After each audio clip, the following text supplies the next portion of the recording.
Nas Ilusións extrañas o lector pode atopar, vai atopar 13 relatos, pero que todos eles están en parte cruzados por unha idea que creo que de alguna maneira os fai formar parte do mesmo fío, que é un intento de penetración na realidade,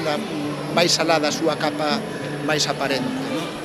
Entón, nese sentido, o lector vai ter a posibilidade de transitar espazos que aparentemente ás veces parece que non son reais, pero que sí fan parte desa realidade.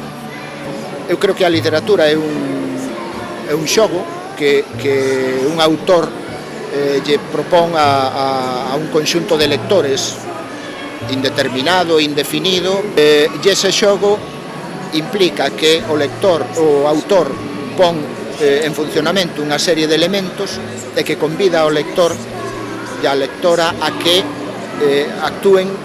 para completar ese relato, que participen na construción dese relato.